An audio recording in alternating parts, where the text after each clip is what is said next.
La diabetes es una de las enfermedades más frecuentes y comunes en el mundo y particularmente en México y en Norteamérica. Y por supuesto está caracterizada por niveles demasiado altos de glucosa que llevan a toxicidad y a daño de los diferentes órganos.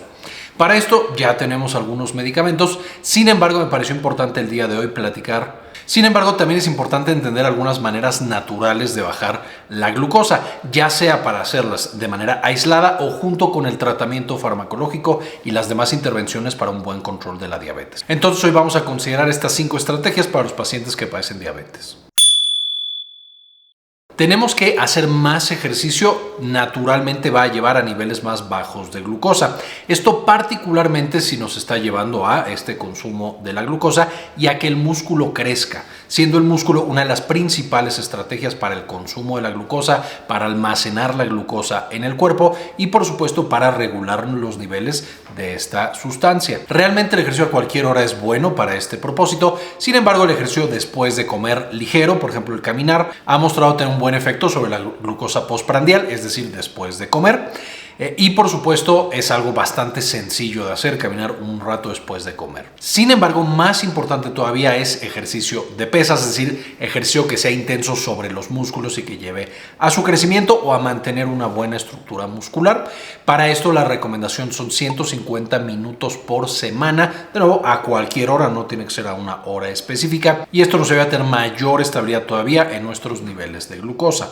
Junto con el ejercicio ya lo hemos platicado, pero también hay algunos suplementos que nos ayudan justo a generar esta masa muscular, particularmente la creatina que pueden consumir los pacientes con diabetes y funciona junto con el ejercicio para generar esta masa muscular y que tengamos mayor control en los niveles de glucosa.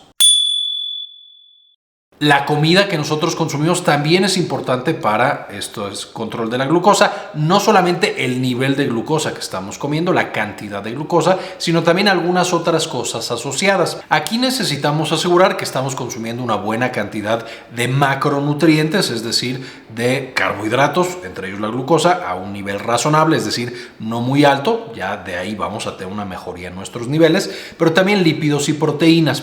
Y para esto necesitamos asegurarnos de consumir cantidades adecuadas de, número 1, vegetales, que de pronto no consumimos demasiado, pero son muy buenos porque tienen muchos fitonutrientes, es decir, cosas extra de los macronutrientes, vitaminas, minerales y otras sustancias que nos ayudan a proteger nuestra salud en términos generales.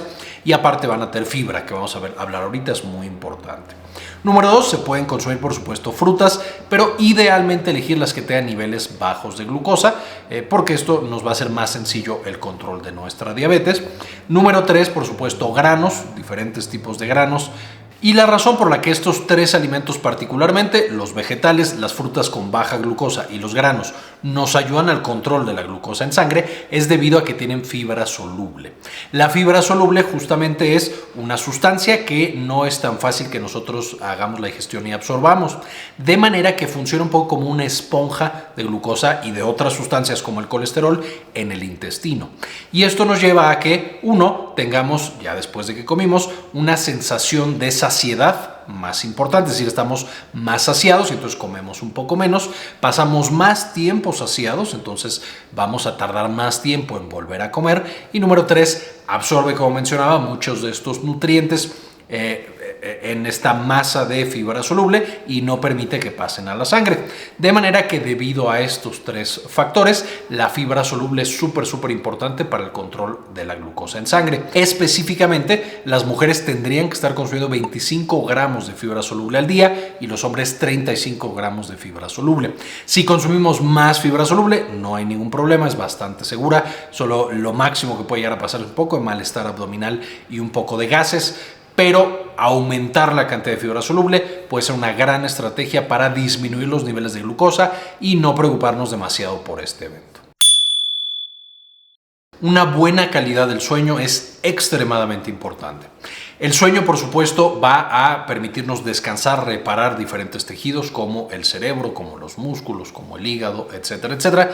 Y es esencial para la vida. Una persona que no duerme es una persona que va a fallecer si no duerme nada. Pero además se ha encontrado que las personas que tienen alteraciones en el sueño, particularmente que tienen insomnio importante, que tienen una inversión de su ciclo circadiano, es decir, que trabajan en las noches y duermen de día, o incluso sin irnos tan a niveles extremos, una persona que duerme pocas horas, por la razón que sea, va a tener cambios hormonales y metabólicos. Y se ha asociado de manera muy importante que la mala calidad del sueño puede llevar a un incremento de peso y a un descontrol de la glucosa en sangre. Esto es particularmente importante porque es una intervención relativamente sencilla que algunos de nosotros podemos hacer: dormir mejor, dormir nuestras horas en la noche, a tratar de amanecer descansados, que nos puede llevar a una mejoría significativa en nuestros niveles sin cambiar ni la dieta ni los medicamentos que estamos tomando. Y para esto, si no tenemos problemas de insomnio, por supuesto solamente es acomodarnos y ordenar nuestras horas de sueño y dormir de manera adecuada. Si tenemos problemas de insomnio, frecuentemente estos se resuelven con buena higiene del sueño. Siempre irnos a dormir a la misma hora y que sea una hora adecuada. No consumir ningún tipo de estimulante después de las 6 de la tarde, particularmente café o alguna bebida energética, incluso té negro que contiene cafeína tampoco. El ejercicio también tratar de evitarlo después de las 6 de la tarde si es que padecemos insomnio y que estamos tratando de mejorar nuestros hábitos del sueño. Irnos a dormir en un cuarto completamente oscuro, un cuarto más bien fresco, un poquito frío. Eso nos va a ayudar también. Que no haya ruido en nuestra habitación, a menos que nos ayude este ruido blanco, por ejemplo, constante, a bajo volumen o algo de música que nos ayuda a dormir, que en algunas personas también esto les funciona.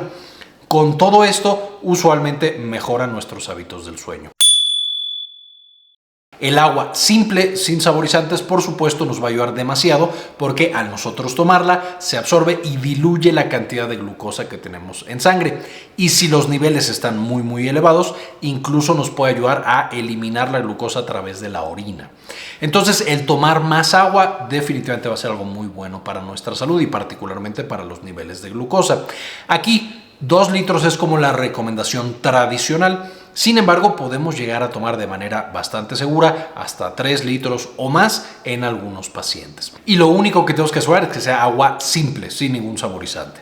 Ahora, a algunas personas les cuesta muchísimo tomar agua simple, entonces podemos tener algunas otras variedades. Agua con un poco de limón o algún cítrico es bastante buena también y le da ese sabor que de pronto algunas personas están buscando en el agua. También en casos que no podamos vivir sin algo dulce, podemos llegar a usar algunos edulcorantes. Hay edulcorantes bastante seguros y efectivos que al no tener ningún tipo de caloría, ningún tipo de carbohidrato, van a ayudarnos a mantener estos niveles de glucosa. Entonces estas son otras opciones que llegamos a tener, aunque de nuevo la opción más importante, por supuesto, es el agua simple. Más de 2 litros por día nos va a ayudar a mantener niveles adecuados de glucosa. Vamos a tener que algunos suplementos pueden llegar a ayudarnos con el nivel de glucosa. Ya habíamos platicado en la parte del ejercicio 1, la creatina, bastante segura y adecuada cuando estamos haciendo ejercicio, particularmente para generar esta masa muscular y controlar estos niveles de glucosa, pero también vamos a tener algunos otros. Específicamente vamos a tener algunos que nos ayudan un poco con la resistencia a la insulina, la berberina, el ginseng, la canela, entre otros. Todos estos pueden ser adecuados y pueden, aunque no tienen un efecto tan potente como los fármacos, pueden definitivamente ayudar a tener un nivel más controlado, particularmente si nos gusta, por ejemplo, el sabor de la canela. Lo podemos usar en varias cosas y nos va a estar ayudando también. También el magnesio, muy importante para algunas de las complicaciones o algunos de los eventos que tenemos cuando padecemos de diabetes y tenemos la glucosa mal controlada, desde calambres hasta algunos otros. Y finalmente el grupo de la vitamina B. Aquí particularmente la vitamina B12, pero otros de la familia de la vitamina B son importantes no solamente para el control de la glucosa, sino que algunos de los tratamientos para la diabetes, particularmente la metformina, puede dificultar su absorción de la nutrición y eso lleva a que en muchas ocasiones mandemos dosis extra, suplementos de esta vitamina a los pacientes cada X meses cuando están tomando metformina para asegurarnos de que los niveles sean adecuados en sangre. Y estas 5 recomendaciones, aunque parecieran sencillas, realmente son bastante poderosas. Hay que recordar que con estas 5, lo más importante es la consistencia. Es decir, mientras más frecuentemente las hagamos, nuestros niveles de glucosa van a estar mejor controlados, más en el nivel adecuado, y en algunos casos nos puede llevar a que requiramos menor dosis del medicamento para la diabetes o en algunos casos específicos incluso que no se requieran medicamentos. Es también muy importante mencionar, para esto necesitamos estar revisándonos, particularmente ya lo sabemos, la hemoglobina glucosilada es prácticamente el estudio por excelencia para ver si estamos bien controlados o no. Y por supuesto, ajustar estos lineamientos terapéuticos. Y con esto terminamos la información del día de hoy. Muchas gracias por ver este video hasta este punto. No olviden darle like, suscribirse y todo lo demás de YouTube. En la descripción del video van a encontrar las referencias para que puedan aprender más de este tema tan importante. Pueden ver también aquí a los miembros del canal, a quienes quiero agradecer específicamente por el apoyo que nos brindan cada mes con una donación de entre $1 y $2 para poder seguir haciendo este tipo de contenido y compartirlo de manera gratuita con todos ustedes. Entonces, muchas gracias particularmente a los miembros del canal. Con esto terminamos y, como siempre, ayúdenos a cambiar el mundo. Compartan la información.